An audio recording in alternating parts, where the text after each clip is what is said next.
for seniors, Wolf. So but we're talking we can take about another approach. But he says there would be no. Has. He says he's not calling for any changes for anyone who's 55 or older, including anyone who's on Medicare right now. Those changes. Let's say I accept. Let's say we accept all those. The description you had of all of those changes. That affects people 10 years from now. Let's say 65 or 67 when they're eligible for Medicare. But it doesn't impact anyone who's receiving Medicare right now or those who have 10 years to go, 55 and older. It certainly does, and I'll tell you how. First explain of all, that. Explain how if you're 56, 57, or 83 years old, how do his recommendations for those under 55 impact them? I'm happy to. First of all, Mitt Romney and Paul Ryan presume that the people who are younger than 65 years old, who have spent decades in their working life, he says 55. Okay, so 55 and younger. We'll start with that age. Those people have spent decades paying into Medicare. And because of the arbitrary cutoff of 55 years old that Romney and Ryan have established, that means that we would no longer, for those people, have Medicare be a guarantee. Instead, we would shred that safety net. It would no longer be a guarantee. It would be a voucher.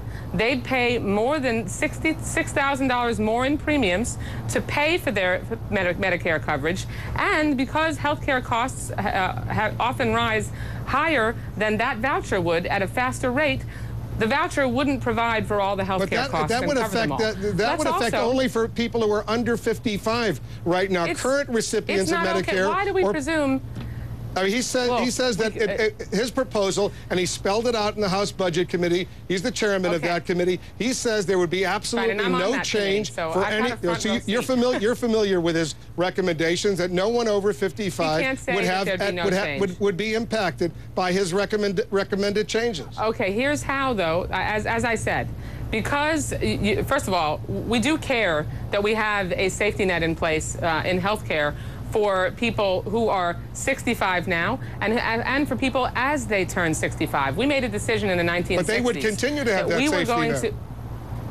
No, they wouldn't, because he says that anybody over 55 is still going to receive exactly the same Medicare that they receive right now. Okay, but Wolf, they end their plan ends Medicare as we know it. For people under 55 years old. Yes, and that's not okay. It isn't okay to what we decided in the 1960s. That's a legitimate debate. I just wanted to make sure that you and he were on the same page, that the changes he's recommending will affect younger people, not necessarily those who are currently on Medicare or those about to get Medicare.